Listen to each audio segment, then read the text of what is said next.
journey to your mom Thanks. and safe journey to you once she leaves. Yeah, it's crazy, crazy, crazy. Okay. So, Hailey Noy, how are you? Hi, how are you? I'm okay, thank you. All right, goes without saying, had a few disturbances at my part of the world today. If you get an azaka, you don't need to say why. You can just get up and leave and come back as soon as you can, or take your laptop or your phone with you into the mamad or into the miklat, and maybe you can join us from there. Either way, the whole session is being recorded and will be available on the course Moodle. Okay, so don't worry about missing a little bit. Okay. Anyway, I'm pleased you're here. I'm pleased to see you. And what I want to say is that now, from like this is our last session before Pesach, before the Passover break, and we're only coming back after that. During the Passover break, though, one second, I'm just going to see if I can screen the schedule. Here it is. Okay, I'm just going to screen it, and I'll keep talking as people come in. Here we are. All right, so here's our schedule. Okay, today we're here. We're on the 22nd of March already, and we're just here between 4 and 5:30. And then you have two sessions which are actually asynchronous. So you have units. You need to go onto the course Moodle to access them. Okay. Or you got, yeah, to access them. And then, and they're units actually that I built, but they're asynchronous units, meaning they're independent studies. So you're going to be doing those during the Pesach break. It says on there the 29th of the 3rd. That's the date that I'm giving it to you, but you have 2 or 3 weeks to submit it. You don't need to submit it by the 29th because that's Erev Pesach. The next time we meet is after Pesach. It's on the 19th of April. Okay. So we have quite a long break now. And that's going to be on Zoom. And then after that, why am I telling you all this?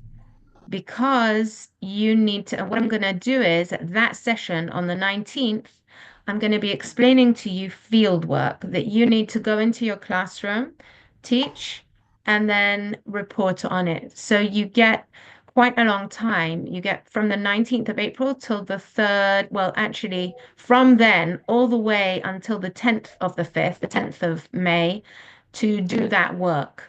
So it's about 3 weeks. And it involves creating a lesson plan that integrates not just EFL, but also SEL. And don't worry, I'm going to explain all of that to you next time we meet. And yeah, and talking to each other, you're going to be meeting each other on Zoom without me. You're going to have a little meeting to give each other peer feedback and tips about how to do things even better than you thought. Another pair of eyes never hurts. And then you're gonna submit that. I'm gonna get back to you with feedback. And then we have another couple of meetings. Um, Actually a few meetings, one more Kaveret meeting.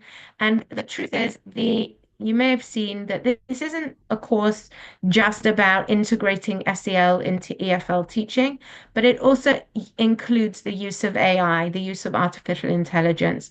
And where does that come in? It comes in the asynchronous sessions. Okay. So those are the sessions where you're going to learn a little bit more about artificial intelligence and how to implement it in your lessons. And you'll be tying it all up together for the final session. Is that clear? Yeah, I hope so. Okay. So Shirel and Ganema, I need to see you. Here's Shirel. Good. And Ganema, I need to see you in order for you to get credit for being here. So great. Everybody has their camera open. That's really, really great. Okay. On a scale of 1 to 5, where 5 means you're feeling incredible today and ready to go and energized and ready to spring clean your house or Pesach clean your house. So 5 would be feeling really a-okay, and 0 would mean you're feeling not so great and things are getting to you and it's really hard to teach on Zoom and what's going on around us is really feeling like it's closing in. So 5 is feeling really great, and 0, like that, is feeling not so great. So can everybody just hold up their hand? Okay, and give me the numbers that you want me to see. Okay, so Mary is a 2. What about the rest of you? Okay, Rachel is a 3. Ronnie is a 2. Rena is 3. And so is Shirelle, a 3. Aubrey is a 3. Okay, so far we haven't got anywhere further than 3. Ah, Liat is a 2. And Arie is a 4. That's encouraging, Arie. And Miriam is a 3. Okay, have we seen everybody? Did everyone put their hand up? What about you, Safa and Ganema? You're 3, okay, Safa, and 2 for Ganema. Now let me just take you two as guinea pigs, and I'm going to ask you why you chose 3, Safa. Can you unmute yourself? Hi, Yes, Safa. I feel fine. Not very fine, but it's okay. I Where do think you live? it's Where fine. do you live? I live in Uzair village Where is near that? Kfar Kanna. Which is in the north? Yes. Far north, in the Golan? No, it's near Kfar Kanna. I d- Nazareth. Nazareth. So you're north, but you're not that far north. Okay, either way, things are difficult over there. So a 3 is even a good sign. It means you're keeping Yes. your head above water. Okay, good to hear, Safa. And Ganema, you chose a 2.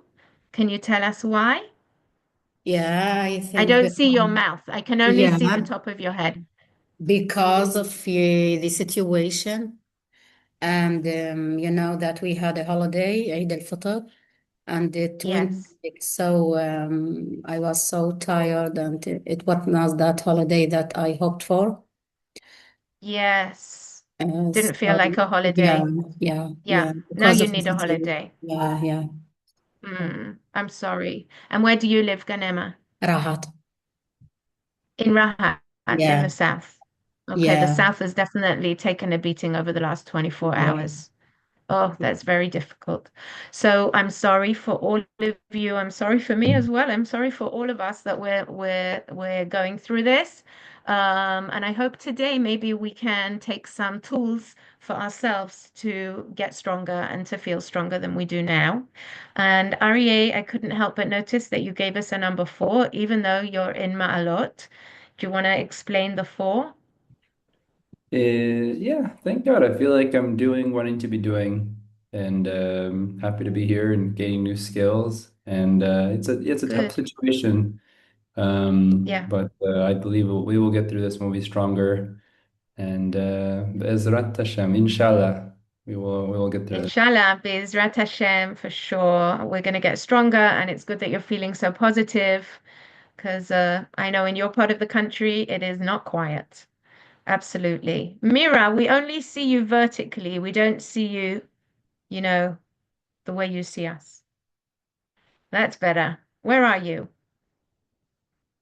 Hi everyone, I'm so sorry for being late. I didn't receive an email and Oh, so how did you get the Zoom link? Offer sent the Ah, link to the chat. oh, good. The Okay. WhatsApp. All right, good. I'm pleased about that. That's excellent. Hi, Bara. Okay, so what I Hi. did was before Bara and Nariman, please put on your camera, and Mira and Angam came in, I asked everybody to give a number with their fingers about how they're feeling today, between 1 and 5, where, well, 0 and 5, where 5 is feeling really, really great, and 0 is feeling not so great. So do you have numbers to show us with your fingers? Yeah, so Angam is a 3, Mira is a 3, and Bara is a 3, all 3 of them. Okay, 3 of you are 3. Okay. I hope that by the end of our session today, which again is not so long, it's only until 5:30, I hope that you will be feeling stronger and fortified. And let's take it away. Any questions so far? Do you remember what we did last week or what we talked about? Anyone remember? Yes. We introduced ourselves. Hi, Nariman. We introduced ourselves. Yes, And we more or talked less, we about talked about. Everybody, hi. we talked Hi, what go is on. the me? Yeah, Angam. Okay. So we talked what is the SEL, and we used the AI to find out definition for what is SEL. Yeah. We saw a wheel with circles from inside to outside, and we had Google Docs form to answer 3 questions about the same About subject. your expectations. Yes, and we attached our files to the drive where you sent or to the folder. Thank you. Thank you, everyone. Did everyone manage to do that? Yeah, has everybody done that? Excellent. I definitely have read Padlet, you some of mean? them. No, not the Padlet. I asked you to upload a file, a document to the Google Drive with your expectations of the course. Okay. Maybe I missed it. I will check again. Thanks. Look in the group. Look in the group because I did also put the instructions on the WhatsApp group for those that weren't here. Okay, and you can still do it. It's at the first time today that I got WhatsApp. I was not in the group, apparently. So do me a favor, Ronnie. Have you signed up for the course? Yes. Okay, so do me a favor and WhatsApp me and ask me to send you that. Okay. Was there a Padlet or I? Yes, but that was something we did during the class. It wasn't for Okay, so the afterwards. Padlet I did. Good. So I don't know why you didn't do the expectations. But anyway, okay, no problem. No problem. Just WhatsApp me and I'll send it to you, okay? Okay, Great. thanks. And there are definitely some high expectations here, and I appreciate your honesty, all of you, and I hope that we get to meet, like all your expectations are met in this course, and that you come out with knowledge that you didn't have before and skills, and that you make a difference in your classrooms, and I think you will. I don't think, I believe, I know. Rina, how are you today? I'm fine, thank you. A little bit. Good. I lost You're a looking friend tired. yesterday. My friend You're passed not. away yesterday. Oh, I'm so sorry. So yes, I'm very. That's I feel awful. very bad, but it's. She was Oh, very I'm so sick. sorry. So Oh, yes, so my condolences to thank you, you. and I'm really Thanks sorry a for lot. your loss. Wow, Thanks. tough. Okay, let's get started, and here we go. Okay, so as I promised you last week, today we're going to be talking about teachers first. Who was it last week who asked me, are we going to learn about how to apply it to ourselves before we can teach it? Who was that? Do you remember? Which one of you? Somebody said it. Anyway, but yes, today we're going to be talking about ourselves. I did, Nicole. Okay, and who was it? Oh, there's a I siren? did, Nicole. Yes, it was me.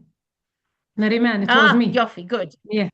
Okay, great. Okay, excellent. So, yes, we are going to use today our 1.5 hours, which is diminishing by the minute, to talk about ourselves and how we see our coping skills and our life skills. And once we understand what SEL is for ourselves and we internalize it, then we're in a better position to take it into our classrooms as well. So we just did a very quick recap. Today we're going to be talking about what is teacher well-being. Stop me whenever you want, okay?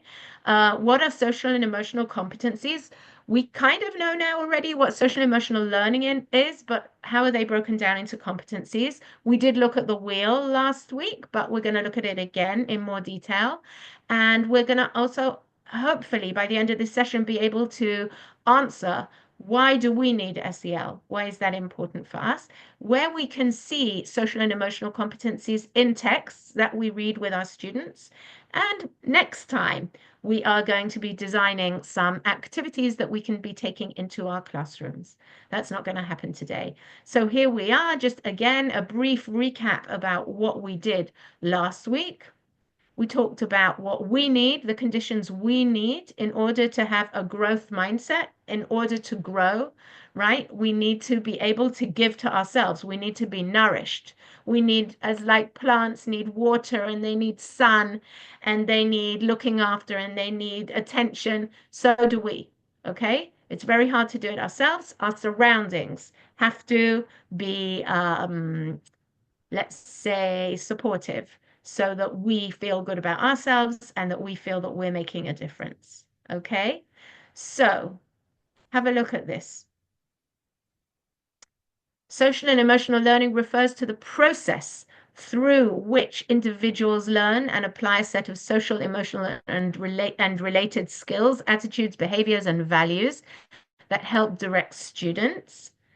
But firstly, we need to learn about how we can implement these skills into our own thoughts, feelings, actions, behavior. And we're going to then, once we understand it better, we're going to take it into our schools. So I'd like to introduce you to a researcher. Her name is Professor Sarah Mercer, and she lives and works and researches education and wellness and teacher well-being actually in Graz, which is in Austria. So meet Sarah, hold on. And this one. Okay, meet Sarah. Do you all see my screen? Can you see Sarah? She's here. Okay. Hi, everyone. We're here at Ai&Sel with Sarah Mercer, Professor of ELT at the University of Graz and the author of our fantastic teacher well-being professional development book.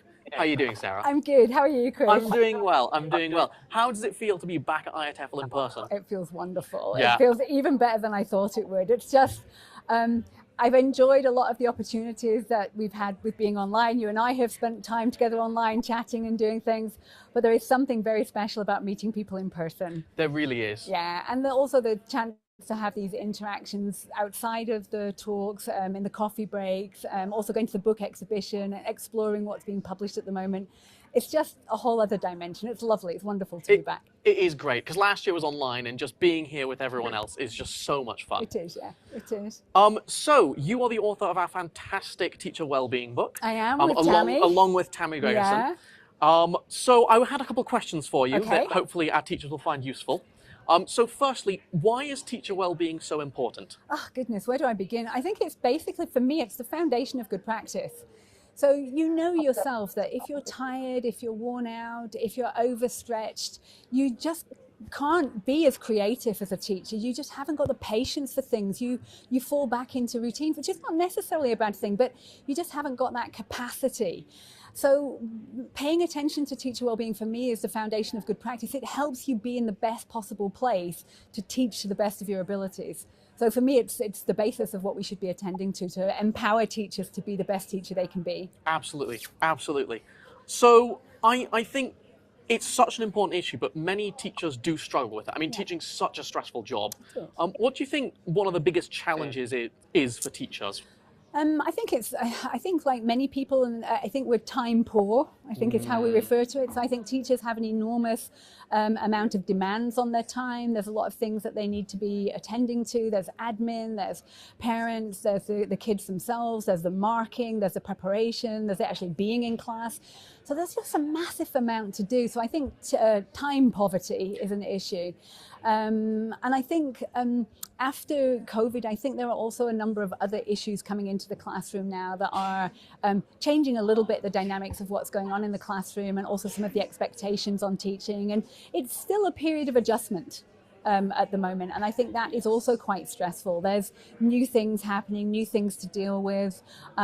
It's a new period of time, a new period of teaching, new opportunities and new demands. And I think there is still this adjustment going on at the moment. Absolutely, that makes a lot of sense. I'm going to put you on the spot a little bit here. Oh yes, goodness. Just an example of something which wasn't a challenge to well-being before the pandemic and is now? Oh, do you know, I can probably talk about myself, is that you have got these dual roles of all things going on online now. now, and you've got things happening in person and in the classroom. And it's finding a synthesis between the two. So rather than having two separate lives, you've got to try and synthesize all the demands and the opportunities of being online, but also then the demands of being in person and being in the classroom. And we have some meetings are online for the broader community, some are then in person. And when everything was online, you didn't have the traveling, but we've got the commuting, the traveling, going to the office.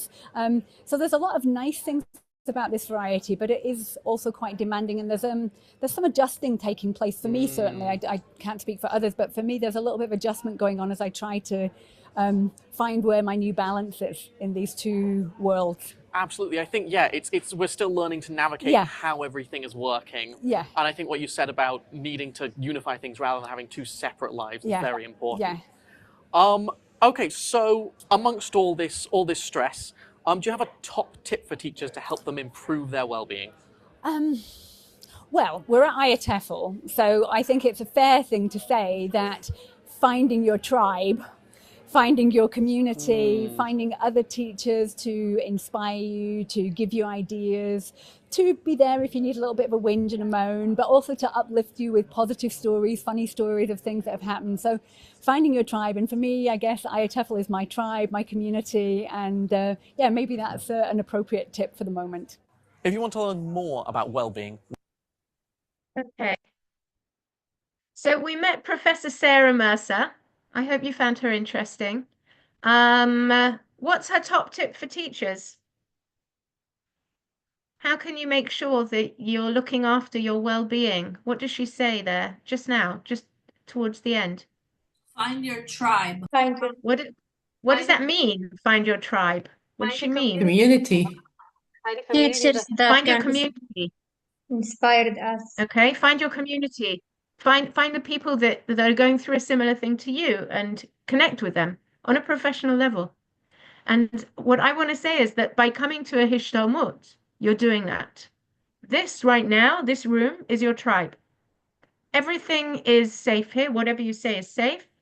When you go into breakout rooms particularly, you may say things that you wouldn't say to the bigger group, but you can say to the smaller group in your rooms, and it will not leave this room.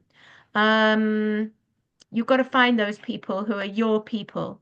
And I honestly believe, and I've done some research as well, that when you have your tribe, when you feel that sense of belonging, that you're an integral part of the wheel that makes the school work, either your school or your community, then you stay. You stay. You don't just stay, but you're feeding yourself and you're allowing others to give to you the energy that you need in order to do a good job. So that's really what we're doing here. Okay, that's one of the things we're doing here. What else did she say? She said, what's the biggest challenge? What stops or what makes teachers feel that their well-being is low? Poverty of time. Yeah, that's right, Bara. She said poverty of time. Did you identify with that? We have many demands, tasks that we should do. Parents, after the COVID especially, we should sympathize the students, the parents, and also we have our own lives, so we don't have much time for that. Yeah, everything seems to be squashed in, right, into a certain amount of time. I remember saying a number of years ago, I wish there were 8 days in the week, right? I'm just not getting it all into 7. But I think as much time as we have. Sorry, Rina. I also want to add that we are learning new things, new tools. In the COVID, we started to learn digital tools to use in or implement in our classes. But nowadays we have to learn about AI tools and so on. Yeah. So it's in a short time we have to learn much. We're running with technology, aren't we? I mean, that's the way it is. If we're not going to keep up, we are going to be left very behind. tiring. We have to be very tiring, and also interesting but tiring. It is, but my feeling is that it doesn't matter how fast we try to run and how much we try to keep up with technology and AI, we never quite get there because there's always new things happening every day, every minute of the day. And we just have to learn what we learn and use it, harness it to help us with our jobs so that our jobs become easier. Right? Do any of you use AI already for your teaching? Yes, No? yes. Nobody uses AI?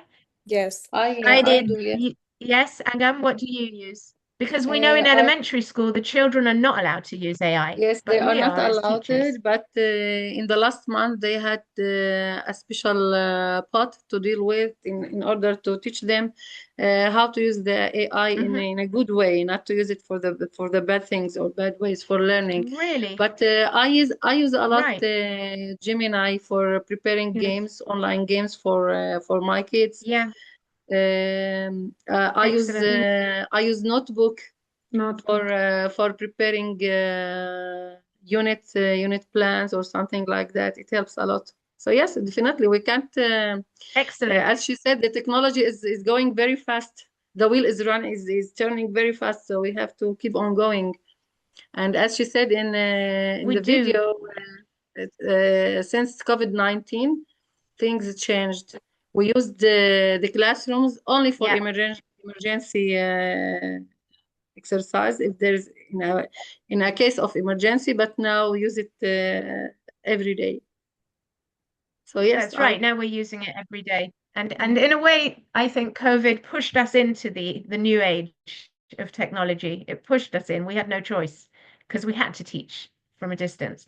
And now we have those tools, but now there's AI. But I'll be honest with you, because our students in elementary school are not allowed to use AI for their work, either in class or at school, they're not allowed to by the Ministry of Education. We don't have the problems that they have in high school, where kids are just literally copy pasting work that's done for them by ChatGPT or whoever, and we don't need to start thinking, was this written by my student or was it written by ChatGPT? We should not be dealing with that because they're not allowed to use AI. And what I'd like to say, in order to combat that, to stop them using AI and to see what their real work is give them time in class to work. Don't let them do the work at home. Let them work in class when you're there and you can see that it's really their work and you're there to help them. But certainly as teachers, we should be using AI, just like you are, Angam, to Notebook KLM and Gemini. They're also two of my favorites, to make our lives easier. Okay? So to make our lives easier. Any other comments so far? Okay, let's continue. Here we are. We met Professor Sarah Mercer, and we saw her. And now have a look at this. What's going on in this picture? Anyone want to unmute themselves and try and guess what we're supposed to be looking at here? Maybe there's a happy child and he's progressing quickly, and then there's another child who's a little more not so happy, and it seems like he's declining. Right, okay. But do they see each other? Do you think the happy child sees what's going on with the less happy child? No. I think he sees him. Yes, sorry. What did you say? I think he's not seeing him. He didn't understand. He doesn't understand him. Both No, of them. he can't. He can't see into his head. He can't see that that's his happy vibe and this is kind of a bit more depressed. He can't see what's going on in his head, but what can he see? His face. Parents. Facial Impressions. expressions. Thank you. Yeah. And sometimes you need to look a bit further than what somebody says and what they're doing, because it could just be a cover-up. We need to look a bit further. Have a look at this. When teachers feel good, they turn up for work. Okay? Teachers that are feeling worn out or stressed or burnt out are far more likely to take a sick day, right? If you're feeling good and energized and you're prepared and you've got your day organized and you know what to expect, you're most likely to turn up. Now, what happens when teachers, okay, what happens when teachers continue not showing up for work? Anyone? What's the result?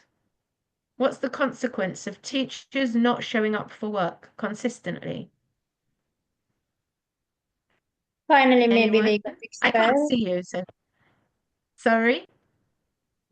At the end, they might get expelled from the school. A They hearing. might, okay. Teacher What will might not be happen to the productive. children? Right, the No teacher won't be productivity. productive, and No consistency. the They won't be children No won't be able to pass their motivation. tests.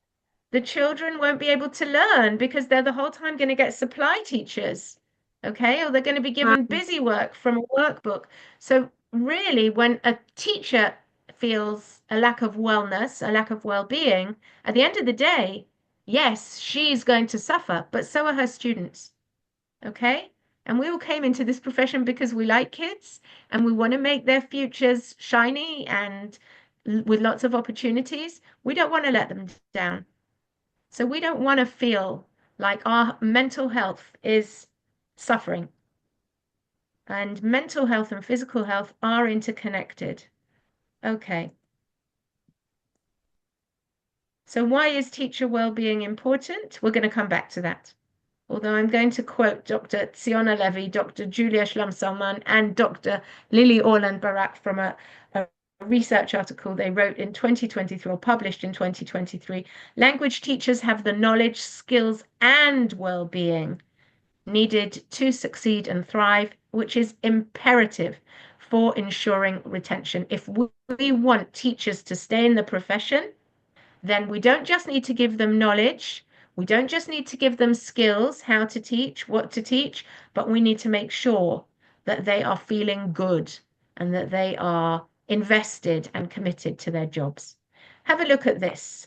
What I'd like you to do is write down on a piece of paper or on your computer screens, whatever it might be, write down what you think may be the missing data.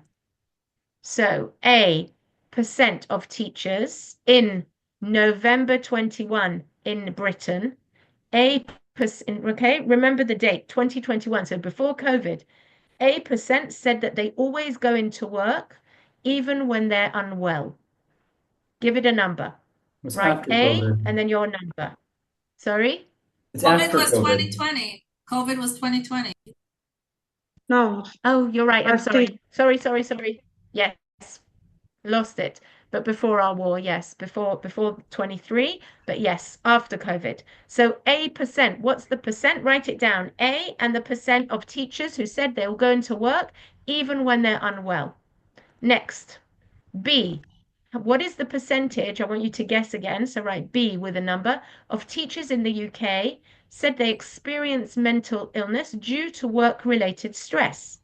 Write down a number, a % for B. And C % said they were considering leaving the teaching profession due to poor mental health. What do you think the hidden numbers are here? A, B, C. Now I want you to check yourselves, okay? Has everyone had a chance to write down 3 different numbers? A, B, and C. Let's have a look. 46% of teachers say they always go into work, even when they're unwell. 77% of teachers in the UK said they experience mental illness, 77%, due to work-related stress. And 54% of teachers said they were thinking of leaving teaching due to poor mental health. What were your numbers like? I'm now stopping my screen. Did you guess too low, too high? Were you kind of right? Well, I can say about myself that I wrote 80%, 30%, and 40%. So I'm really surprised. Let's have a look. 1 second. You're actually higher. Okay, so you said, let's have a look at this. 80%, Okay. 30%, and 40. 80 for A, when really it's 46. You got that wrong. 30, and really it's 77%. and 40%, kind of close, who Yeah. said they were leaving the teaching profession. So you were near the mark just for C. Someone else, would you like to share your answers with us? Yeah, I'm pretty sure like in Israel, most of the people go to work sick. Like, I don't know, most of the teachers in my school go to school sick. Seriously. How do you explain that? How do you explain teachers who go to school sick? Because they Well, have responsibilities. we don't want to לדפוק No substitute teachers. our code. Yeah, exactly. We don't want to לדפוק the other co-teachers, and there aren't any substitute teachers. Yeah. There aren't substitute teachers. No, there aren't. There Really aren't. hard to find more. Yeah. In English, and it's really hard to especially. find teachers, never mind substitute teachers. Yeah. And why else? Why else do teachers go to work sick? Dvorit. But we don't want the students to lose their we don't want the students to lose. Yeah. We are responsible Right. for Losing their for our lesson. job. I also believe That's because right. they are satisfied with their work or they feel happy. Why to go to a place where the teachers are getting satisfaction from their jobs, so they want to go. And there are so many things to do. Maybe when the pupils are happy or have fun with the lesson, the activities, and so on, it reflects us. Yes. So we will feel the same. So you don't want to let the kids down. Okay. And one more person who's got something different to say. Why do teachers go to school when they're sick? Yona, I haven't heard your voice. Yeah, haven't heard your voice, Yona. Nicole, my students won't be happy when I don't come to school and other teachers teach them. They don't How want do they other know? teachers. They don't. How do they when know other that you're not going to teachers school? no, they don't know. I know. They always tell me, teacher, please don't upset school because we don't like other teachers to come and teach us. They don't do what you usually do. Yeah. Yeah. Okay, that's good. And Yona, any ideas? No, it Do you ever wasn't go to me. school when you're sick? Only headaches, not something too big. I can't hear you very well at all. I'm with me. Do you hear me? Try. Only with headaches, not something. Okay, if you have a headache, you'll take a pill and you'll go in. Yeah. Okay. Headache. Okay. Yeah. Throat maybe. Okay. Now, I don't know about your schools, but when I am sick, I'm told to find my own replacement. Yeah? Do any of you have that? I see Dvorit. Yeah, we too. It's so We have tiring. it. We have to find our own replacement. Nobody's going to do that for us. And it can be very hard to find your replacement. Like you said before, there aren't substitute teachers. Nobody wants to be a substitute teacher. And if you don't find, then you're I came to school a couple of times with my children when they were sick. You went to school when you were sick? No, I came to school with my children when they were sick. When your own children were sick? Yeah, with my own children. Yeah, because there isn't any substitute teachers. Right. So that's that. And that's upsetting that so many teachers really do. What can I say? That they don't go to work when they're unwell. Okay, more teachers don't go to work when they're unwell, and 46% do.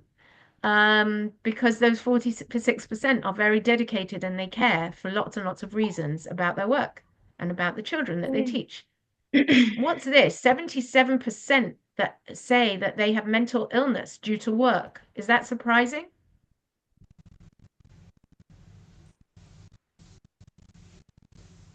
Are you surprised by that number? No. Aubrey, why not? Well, it's very demanding, and I can understand, especially maybe it depends. In the junior high, you have different kind of students, the big problems. Elementary We're in school. elementary. Talk to other elementary teachers. They can Elementary. also drive you Insane. nuts. And it's not only Yes. the children. Who else drives us crazy? The parents. The The parents, the parents. principals, the colleagues. Dealing with parents is another whole job, right? And It's the another ministry whole demands. Yeah, very demanding, very, very demanding. And it's very difficult to keep your emotions out of it. When we get emotionally involved in disputes or other things, we feel that, we start not liking our jobs very much. Okay. But let's We Nicole, also I move have, think that I think, in every job there are problems. We just need to Yes. learn how to handle them. To Yes. do more sports, yoga, Pilates, things that make you happy. Yes, that's beautiful. Just tell me your name because I can't see the screen. I can't see Rachel. you. Rachel, thank you. Yes, easier said than done. If you're self-aware, then you will do that. But if you're not so self-aware and you're just feeling worn out and stressed and it just gets worse every day, not everybody has that self-awareness, but I agree with you. and there's also the And part that But it's so temporary. What there's you is so also temporary. there's Sorry. also the part that you're doing a lot of work at home. Yes. And in other places in the world, you have like management hours. And when Yeah. we have management hours, it's at the end of the day after Yeah. after you teach so many hours and you have only 45 minutes to sit and you're not going to start to prepare your week or do activities. It's only 45 minutes and it's Yeah. at the end of the day. So you're back home and then you're with the kids and then at night you need to work again for school. Yes. Yes. Even And it wears us out. exams, tests, Yes. bill test, everything. Definitely. Definitely. I totally agree with you. So not so surprising that such a high percent say they're experiencing mental illness due to work, and that 54%, which is quite substantially less than 77, but still a very high number, say they're considering leaving the profession. I mean, we all live here. We all know that in Israel, we are short of teachers. Teachers in general, not just English teachers, but especially English teachers, right? We know that. It's not a secret. It's all over the news. We are lacking teachers. For them, So we're not working at the moment, even if we're Zooming for parents but and like we're not but teaching, we're not not just, working. I'm not talking about right now. I'm just saying in general this But year or in yeah, this period. so they say we have vacations and we're not, it's only a few hours. It's not Yeah. from 8 to 5. Yeah, it's not. It's not. But I'm not talking about today when we've got a war. I'm talking about normal I'm times. talking about general as well. In general, we know that we don't have enough teachers. But perhaps if teachers would say that their well-being was higher, that they feel appreciated, they have this feeling of belonging, they know how to balance their work life with their personal life, then maybe more people would agree to be teachers. It just feels that, teachers get the raw deal, I think. And I think that's what a lot of teachers think, and that's why they end up thinking about leaving. Okay, so I'm going to show you a different video now, and I would like you to jot down words and phrases that stand out to you personally. Okay, so I'm just going to stop and then share again to make sure, yeah, my video and audio are on. And I'm going to ask you to just write down words, note down words that resonate with you. Okay, let's go. We all know that teachers don't go into teaching to get rich or famous. Teachers go into teaching because they have a passion for it. So why do so many feel stressed or burned out? Why do so many teachers who love their job still feel overwhelmed? It's important to understand the reasons for stress and burnout and why so many teachers are affected.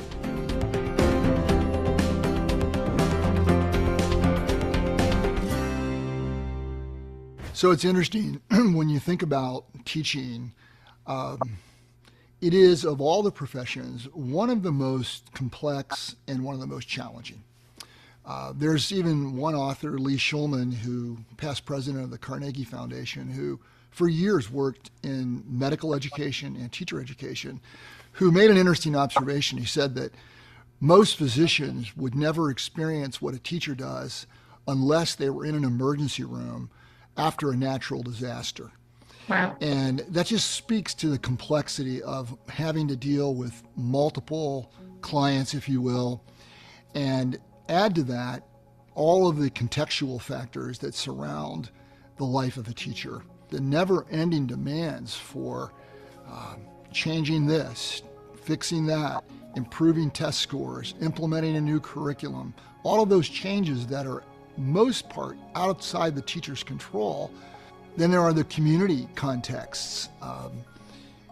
Some teachers, for example, when you think about teacher stress, some work in very challenging environments in the sense that they're working with children who, when they look into their lives, they see things that they would never want to happen to any child. And that can, over time, become very stressful, just to see the young people having to go through what they're having to go through. Teachers care about their students and often empathize with them when they know their lives are hard. Over time, that can take its toll, leading to empathy fatigue or empathic distress. So I would contrast empathic distress with an empathy fatigue with compassion. And so in compassion, the way that we define it in the Stanford CCT program is that compassion is an awareness of suffering coupled with a willingness to take action to relieve the suffering. And so empathy is one piece of the compassion response. And the reason why it's important to recognize it as one piece is if we stay stuck in the empathic response and feeling with another person, resonating on an emotional level with them, that can lead to burnout because it's not an empowered position. It's based on, if you move out of your struggle, then I will feel better because I'm emotionally resonating with you. There's some research coming out that's recently come out of Max Planck Institute in Germany, showing the different brain regions associated with empathy and compassion. Empathy is a self-referential response, and it's associated with the pain centers in the brain, whereas compassion is an other-focused response associated with reward centers. So similar to when we eat chocolate, there are certain regions of the brain that light up when we eat chocolate, and they're finding that that's actually the same pleasure centers of the brain that light up when we're having a compassionate response. So empathy is more self-involved because your pain then becomes my pain, and then it becomes about me more. And so it's an interesting inquiry because empathy is so crucial to understanding the other and caring about the other, and yet it can be a little bit of a sticking point. When we think about sort of the long-term and short-term effects of stress, empathic distress can be a short-term episodic thing where you have this moment where you're just overwhelmed with sadness and a feeling of a lack of efficacy to really do anything about the problem. That's one thing. Okay, I'm going to cut it there. Okay, what words did you note down? I'm just going to ask you, okay? I'm going to ask people that I haven't heard yet too much. Liat, give me a couple of words that you wrote down. I wrote empathy and care. Empathy and care. Okay, thank you. Linoy. I wrote passion, compassion only, also, but stress. Stress, thank you. Okay, what about Sigalit? I wrote burnout, never-ending demands, see things in their children's life. Right. Okay. Thank you. See things in the children's life that they wish they could correct and fix it. It's hard to see. Pascal. I had empathy. Empathy. Okay. Someone else. Talia. I also, sorry, but I wrote the same word. You wrote the same word. Yes. Okay, where are you, Talia? You look like you're moving. Yes, I'm in a car. I'm just getting into a car. So you're not supposed to be in a car during our sessions. So would you like to turn off your camera until you get home and you can put on a computer screen? Yes. Okay. Yes.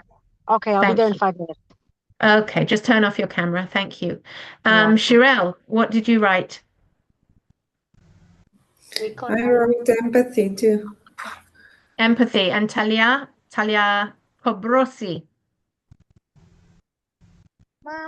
I also wrote empathy, actually. Empathy. I did. Okay. Okay, great. Miriam, what about you? I wrote a few things actually. I wrote passion, stress, overwhelmed, complex, challenging, empathy. Okay, so all of this resonates with you. Yeah, Thank never-ending you. demand also. Never-ending demands. Yeah. Okay. Mary, what did you write? Exactly what the last person said, and add to it empathy fatigue. Empathy and fatigue. Empathy for your students? No, the phrase empathy fatigue. Like when Okay, do you want to explain that? Yeah, when you're you're feeling overly empathized with the pupils, so you get very It draws you down as well. Yeah, it takes energy from you. Does anybody else want to tell us what they wrote? What about Ayat? Haven't heard from you yet today. Yes, I wrote stress and burnout, and I immediately started thinking about the demands of the Ministry of Education, especially the exam of the Ministry of Education, which is so stressful, and the pupils can't focus. They are very afraid. They are very stressed. They are very Which exam? In June, the Ministry of Education. I think Nufa, maybe. yes, and when they do the exam and they didn't learn for, let's say, half of the year, how they succeed in it. And the inspector always asks you what you did, how can you improve them? Like they blame the teacher immediately. I totally agree with you. Wow, I really, really, really empathize with you, Ayat, because although you should know, I feel like the teachers are the ones who are stressed here because the children don't get their results. The children don't get the results. Yes, All but right? they blame us. Yes, we get blamed. It's a way of us being tested and us being assessed by our students' results. And it feels very unfair and it's very stressful. I And agree even with the you. principal, the head teacher blamed us. So it's very stressful. Yes, absolutely. I do agree, and I know how that feels. Totally. Okay, Bara, you just wanted to contribute? Yes, I wrote passion, overwhelmed, never-ending demands, care, and self-involved. Absolutely. So we have to look after ourselves first as well, right? We have to, because otherwise we're not going to be able to do our jobs. Let's continue. Thank you all for your wonderful contributions. Okay, so we did this and we watched it. Okay. I know we looked at this last week. I want to look at it again. CASEL is an organization that specializes in SEL, in social and emotional learning. And if you ever want to Google CASEL or the CASEL wheel, you will find a ton of materials and resources all about how to teach SEL at schools. Okay, now have a look. I don't want you to, well, you can look at this, okay? We see that social emotional learning is in the middle, and around it are the social and emotional competencies. Those are the skills that we need and that our children need in order to be successful adults. So we're talking about what goes on in the classroom, okay? So each classroom, each teacher can work on that, on improving their students' skills. But it works better if the whole school is involved in this kind of SEL education. And it's not just one teacher, say just the English teacher, or just the class teacher, or just the history teacher, or just the sports teacher. It works so much better if the children hear just one message, one type of language, different phrases in the language from all the teachers, from the teachers to the secretary, to the principal, to the avbayit, to the caretaker, to the cleaners. Everybody must be on the same page and giving the children the same messages. And that, in my mind, is the way to really have a very successful student population.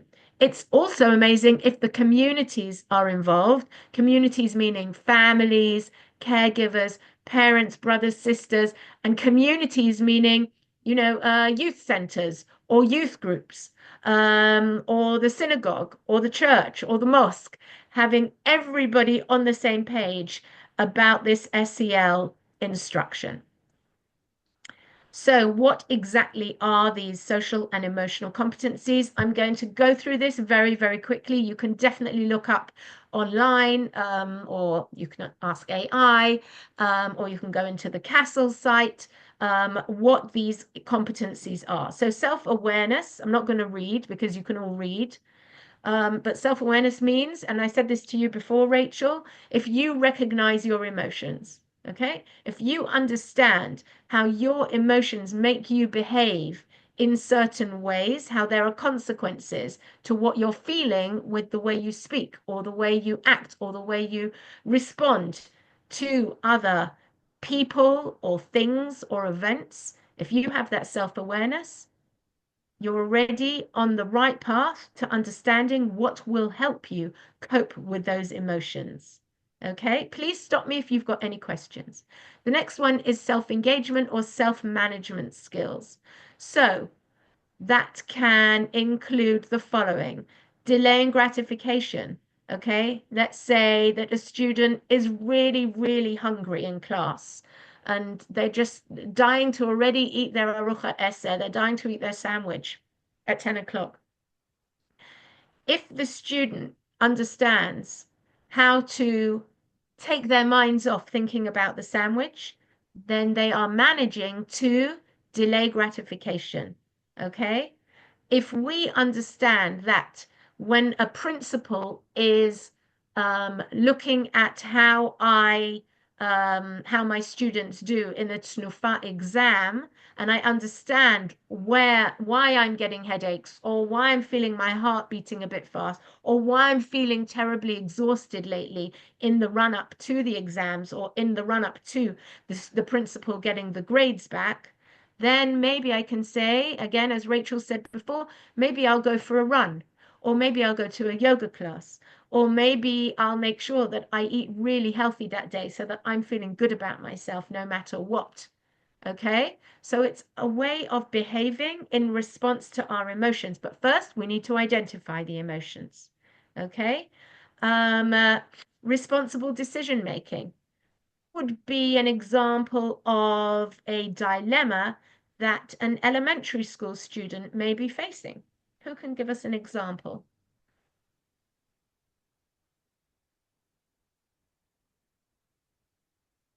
Let's think. Elementary students are, the ones we teach, are from 3rd grade to 6th grade, okay? So age 8 through to 11 or 12, right? What kind of dilemmas do they have? Maybe to throw a party and to invite part of the students and not all the class. I don't know. Beautiful. Beautiful. What else? To study for a test or not, to do their homework or not, to cheat on a quiz or not. Yes, to cross the road at a zebra crossing or a traffic light, or just to cross in the middle of the road. Look how many children we see doing that, right? What else? Maybe having disagreements and don't know how to deal with it and how to find or agree on something. Okay, how to find a solution for different problems. What else? Stickers. Those children. Making stickers on each other. Who to play with. Making what on each other? Stickers on WhatsApp. They photoshoot their classmates and make stickers on them. How awful. Okay, so how to be kind when the whole class is picking on a certain student, how to be that student that says, no, I'm not going to. And let's take an example actually from our lives, right? I go to the gym a lot. I was in the gym this morning, 7:30, before then even. I was there at 7:30 and there was an azakah, there was a siren. So myself and all the other, I don't know, 20 people, 30 people in the gym, we'll go down to the shelter, okay? And we're there. And we hear the booms, okay? And all of a sudden, I notice that as soon as the booms have been heard, most of the people there leave the miklat. They leave the shelter, and because they want to get back to the gym. They want to get back to their class, or they want to get back onto weightlifting machines or whatever it might be. And out of 30 people, how many people do you think stayed in the miklat until they got the message that they can leave? How many out of Just 30? you. Just you. Just me? Yeah. Well, I'm happy to say it wasn't just me. It was three of us. I think a few. Three of us. But again, that's, yes, of course I wanted to get back to the gym and finish my workout, just like everybody else did. But I needed to choose to be safe rather than take any risks.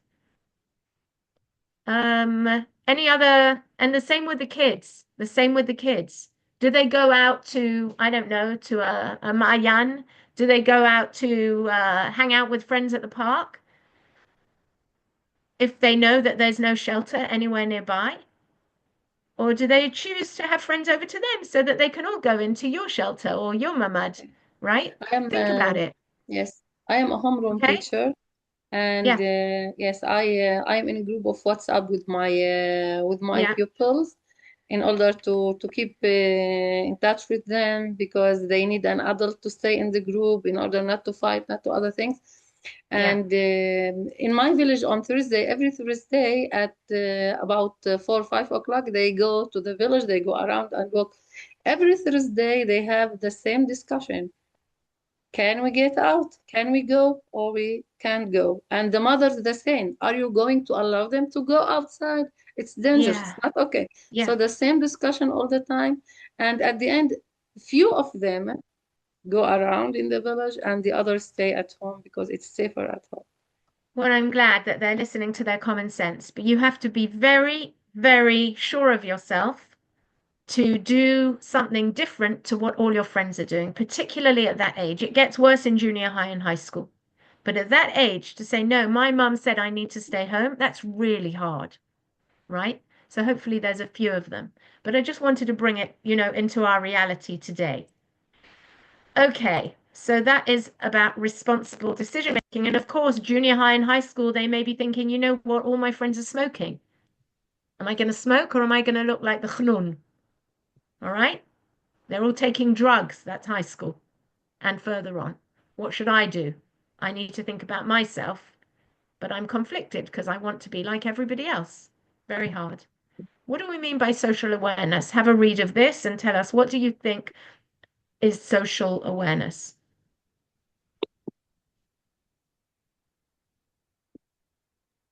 I think it's about how to deal with others, how to deal with the friends. Right, with differences, with friends who are different to us. Either they have a different color skin, or they do things differently in their house, or they speak a different language even to if us. they are different in their thoughts, in their shape, in their interests, anything. It's how to deal with them, how to accept their differences, and how to deal with them. How to even though how to use the empathy with others also, because in the elementary school, many kids they see that others like they are laughing on them or something like that, like teasing or bullying them. So it's very important. It's very important. Very important to respect others. Teachers, yes.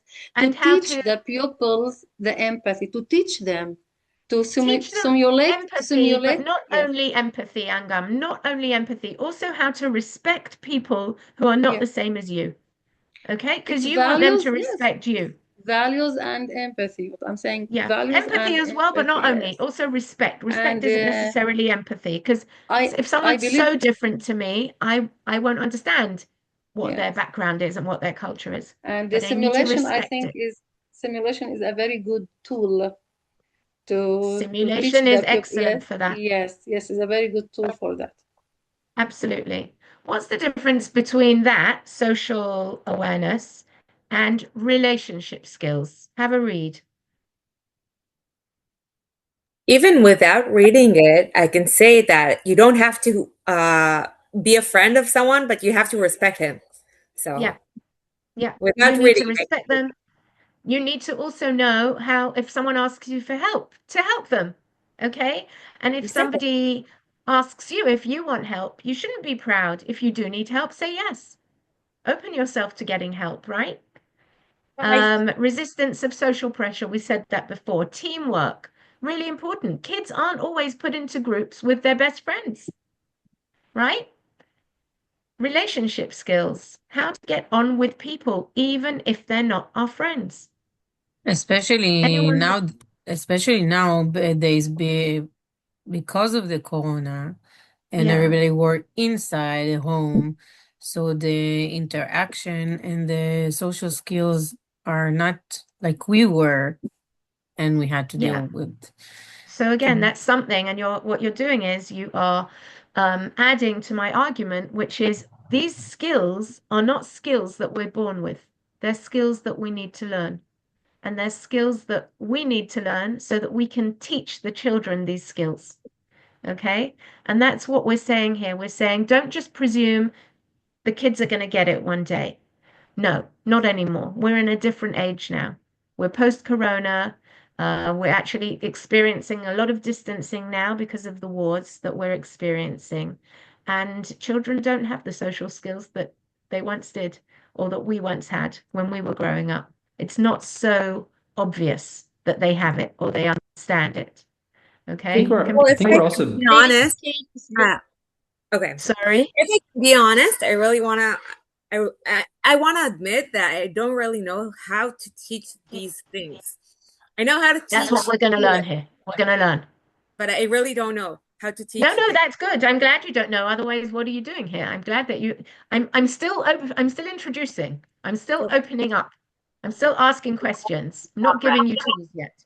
Okay? First, let's understand it, what it is. Okay. So SECs to the rescue. Have a look at these. Okay, what I want you to look at on the left is the sample challenge. Who would like to read that? Sample challenge number 1.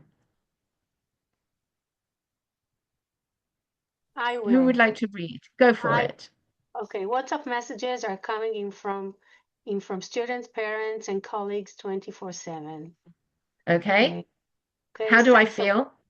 Okay, the SEC is self-awareness. I feel stressed. I can identify the sources of the stress. I can prioritize various demands. Okay, so what we're saying is when we have WhatsApp messages coming in 24/7, and many of us do, of course, this is how it makes me feel. But if I have self-awareness and I understand that it's driving me a bit crazy and draining me, and I understand that sometimes I need to leave my phone in the other room, or I need to leave it in my bag on silent for an hour or two, or from 7 o'clock at night, and certainly not keep it on my bedside table when I go to sleep, right? Then I know how to deal with it, but I have to first understand what is driving me mad, what is getting to me. And once I know, then I can think of solutions. Next, what about this? I need to act to lower my stress levels. So again, what do I need to do? I need to turn off technological devices. I need to go for a run, call a friend, and don't talk about that. Talk about something completely different. That is how we behave. So first we need to be aware. This is how we behave. Self-management. Okay, sorry, going back. My students seem tired and bored during my online lessons. How do I know that this is happening? Because I understand body language and I can see eye contact and I can see whether they're showing me their faces or whether they're blacking out their screens or whether I only see their eyes, but not really what they're doing. And I can tell they're not with me. So once I understand this, even over the Zoom, I can give them reasons to interact and become engaged with the taught material. Okay, I can put them into breakout rooms. I can send them a Quizlet. I can give them sorry? To vary, to use many things, as you said, games, songs, maybe during yes. But you have to make first everything look at their clear. faces. You have to press pause and say, what is going on? Why are they so tired? Why are they so bored? Yes, especially for elementary school, because we use the classroom. So during our lesson plan, we must do everything is clear and is well arranged in order to make them go step by step and stay with us. It's not easy. Absolutely. So what about if you've noticed that Ella, for want of a better name, almost never shows up at my Zoom lessons? What should I do? I need to use my relationship skills. I need to call her or make a contact with her. I would call her. I need to get in contact with her. I need to at least tell her that I've noticed she's not there, right? Yes. And maybe I need to ask her if she's struggling with something and if that's something I can help her with. All right. And decision making. Okay, here are the 1, 2, 3, 4, 5 SECs that we just talked about before. So my students are complaining they have too many exams. I need to make decisions. Okay, they're complaining. What can I do? I can provide asynchronous assignments that they can do individually, in pairs, or in small groups, instead of giving them exams all the time. Give them assignments. Give them independent learning tasks if you think they're going to do them. Okay, so what I want to do now, what time is it? How are we doing for time? 10 past 11.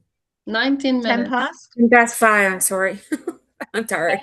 10 past 5. Okay, so what I want to do now is take 2 pictures. I'm going to take a picture of this screen. Actually, it's not going to help you. Yeah, it might help you. Okay, so I'm going to take a picture of the screen. 1 minute. איך קוראים לך? רגע אחד. Who's my helper here? What's your name? Remind me your name. Elnet. I've forgotten her name, but she did introduce herself. It says Ophir. It's not Ophir here, it's somebody else. Ophir, it's not Ophir. So I'm going to send you in our chat these 2 links, okay? I'm going to send you the 2 links, and I'm going to ask you to go into breakout rooms. Sorry. Here, 1 link, copy link. No. Copy link. Okay, and I'm going to send it to our WhatsApp group. I'm going to send you 2 games, okay? And you're going to play them in breakout rooms just for 5 minutes and then come back. 1 second. Okay, so SEL, here we are. It's through WhatsApp, not chat? I'm putting it in the WhatsApp. Okay. 1, and now the second one. Nicole, the links in the WhatsApp don't open for me. They don't open. I asked Ophir to send me the link. I don't know why. That's very strange. Okay, so I'm going to put these links also in the chat, so do open them as soon as you get them. Thank you. Thank you. Okay. And you can send them to yourself, then you can open them. This is what I do. Ah, interesting. Okay, thank you. Okay. So now you've got 2 different word wall games, okay? And both games, did you manage to get through both? Were they straightforward? Yes. Yes, good. I didn't want them to be too hard, but yes, there were a lot of words that we've been talking about today, concepts we've been talking about today. So are most people back? Not yet. Okay. They're coming back in. All right. So I hope that was a bit of a revision of what we've talked about today. I'm not finished yet, so do bear with me for another few minutes. Okay. All right, you're back. Hi, everyone. Welcome back. Did you manage to finish both games? Yeah? Excellent. Well done. Okay. Let's have a look again at our slideshow. Have a look at this teacher on the left. Okay. Doesn't look like a particularly pleasant guy to have in the classroom. If adults working within the education system are fundamentally unhappy and disengaged, they will create disengaged and unhappy learners. Poor child. He's disengaged and unhappy. Okay? Is it a surprise when his teacher looks like this? No. Okay, have a look at this now. Look at this, teacher. So teachers with high levels of well-being teach creatively, making their students engaged and manage their classes and manage to have really good relationships with their students. And students with high levels of well-being, those who feel good about themselves, students, we're talking about kids, if they feel good and things are calm around them and they've got teachers that care about them, then they achieve good grades, and in return, they help their teachers feel good about what they're doing and their jobs because they're achieving what they wanted to. And this contributes to teachers' well-being. So it's kind of a mirror effect. If the teacher feels good, so do the students. If the students feel good, so does the teacher. So it all goes together. But I think what I'm trying to do is just stress to you how important it is to look after yourselves and how you need to give to yourselves in order to be able to give to others. So, why do teachers need SEL? Please write in the Zoom chat what your answers are. Why do teachers need SEL?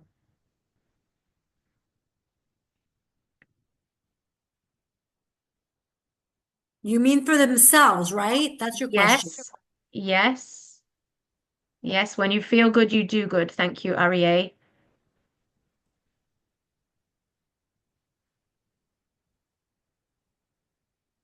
That's right, for their well-being. Why is it important? Why is our well-being important?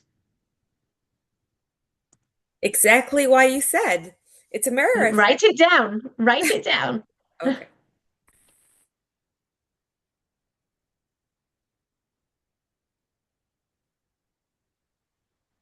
I'm waiting for your responses, everyone. That's right. To keep yourself sane. Thank you, Talia. So you can be a better teacher. Teachers need SEL in order to motivate and encourage their students. Yes, Mira. Students learn more from what we do rather than what we say. Definitely, Angam. In order to be positive and get positive feedback, we need to, one second. So we need to be positive and get positive feedback. And that feeds our well-being and our students' well-being. We need high levels of energy. We need to make our learners happy, yes, but we also need to teach them. It's not only about them being happy and loving us and loving our classes. And yes, teachers' emotions do transfer to kids' emotions.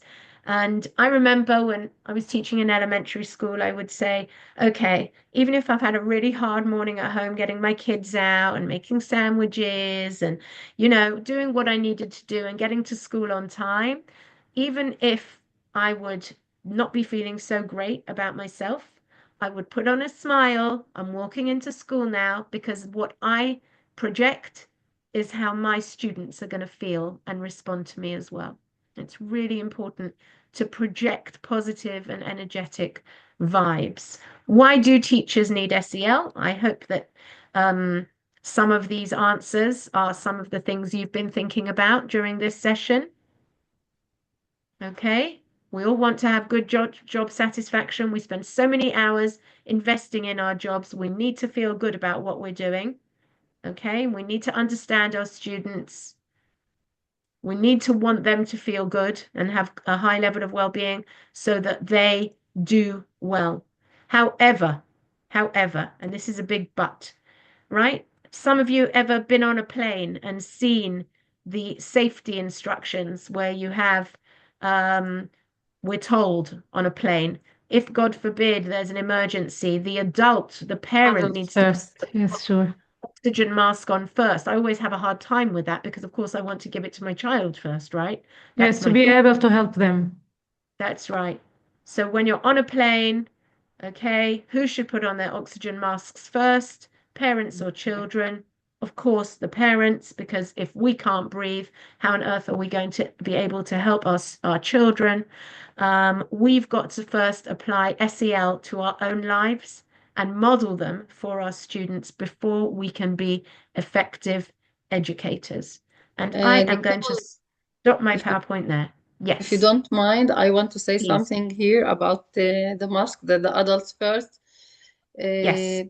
This is the answer exactly for the teachers who go to school even if they are sick. If you are sick, don't go to school. If you don't feel well, you will act, you are going to act not in the best way. You are not going to be in your best situation. So if you're sick, if you don't feel well, stay home. That's right. That's all I'm going to say. Even if there is no teacher that can replace you, it's the principal problem. Feel well, and after that, go to school. This is my my advice. I'm 32 years of having been a teacher, so yes, I think exactly. Hello, darling. Okay, my grandson is here. It's time for me to go and be Safta again. So I want to wish you all whatever you can celebrate, whether it's a happy Pesach or whether it's a happy Easter or whether it's the end of Ramadan and Eid, whatever it is. I know it's difficult. Try and relax. Try and feed yourselves the nourishment that you need so that when you come back after the spring break, you have the energy. And hopefully we will be back in schools by then. But even if we're not, look after yourselves, feed yourselves in this break so that when you come back, you're in a good position to learn more about how to teach SEL and how to take that to your classrooms. And yes, 1 second, Arie, and to basically be strong and have the energy that you need to do the really, really important work that you're doing. אורי, את פה? כן, אני פה. היי, אורי, את יכולה לשים את הטופס נוכחות בצ'אט? כן, תודה רבה. כמה רגעים אני שמה כבר. So our next session is after Pesach? Yes, so actually I showed everybody the schedule just before a lot of you came in. So I'm just going to show you that as well while we're waiting for the registration form to come up. It's in the group, yes. And what do we have next week? 1 second. Next week is nothing. We only have asynchronous units for the rest of March, okay? We only meet again on the 19th of April, okay? And then we're really going to get to the nitty-gritty about how to take SEL and teach it in our English lessons. But before that, you've got some asynchronous assignments to do. You can go onto the Moodle and find them there and do them before we next meet on the 19th of April, okay? Okay, thank you. All right, so they're asynchronous. There's actually 3 different Kaveret units that you need to complete before we meet again. It's just, all right, go onto the Moodle and find them there. It's 2 or 3. I saw 2. No, so there's actually 3 because you have one that should take you 3 hours to do on the 20th, it doesn't matter when, and another one for 6 hours, and that's because each one is a different course. Each one is a different session. Nicole, can you send us a link for the Moodle? For the Moodle. So if you go into our WhatsApp group, let me have a look. Let me look at our WhatsApp group. Here we are. Go into, yes, go into the group description at the top. Yeah, in the WhatsApp group, and you'll see a link for the schedule, a link for the Zoom, and at the bottom, a course Moodle link. You click on that and you go in with your Misrad HaChinuch identity. Are you with me? That's where you have the assignment. Course Moodle. Oh, okay. And that's where you'll find the assignments, the next 3 assignments. Yeah. I don't see the attendance. I don't see the attendance in the chat. Ori, כבר שמת את here we are. No. Can you take him out? So 1 second. אורי, אנחנו צריכים את הטופס נוכחות כי כולם צריכים ללכת. זהו, זה באימייל שלך הטופס נוכחות. זה באימייל שלי? כן, את קיבלת את זה באימייל. הבנתי. אני פשוט חיפשתי אותו ולא מצאתי, אז זה באימייל שלך. רגע אחד אני מחפשת. אוקיי. אימייל שלי. Does the Moodle work for other people? I'm getting an error. לשלוח לקבוצה בבקשה, קבוצת וואטסאפ. רגע. לא לוואטסאפ, לא לוואטסאפ. אני לא שולחת את הקישור לוואטסאפ.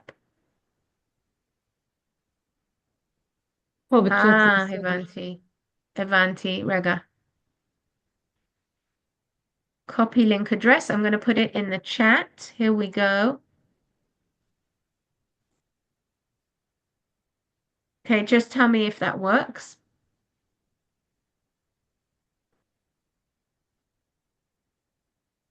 You need your ministry passwords and usernames.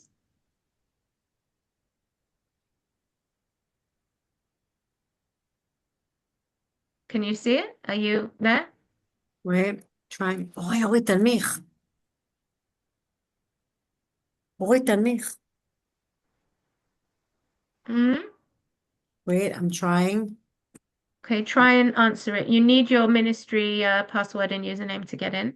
Has anyone managed to fill out the attendance form? I entered, but I don't see the attendance. Yeah, it's quite different this time. There are a few questions. Yeah, there are a few questions, like of mashov, of feedback. Yeah. So that's But your there's attendance something I'm form. not sure, הצוות המלווה היה זמין לשאלה על השימוש במערכת ותמיכה. This is the attendance? זה השאלון. That's about what? That's about did you get any tech support during the meeting if you needed it? And if I didn't? Then you're right, no. Okay, so I just leave it. Okay. Okay. Has everyone got in though to the Moodle? Yeah. To fill this out? Either way, I'm taking a picture of the screen so I know whether you've been here or not. Okay. אורי, את יכולה להפסיק להקליד. Okay. להקליט. I Okay. didn't understand what to do in the attendance.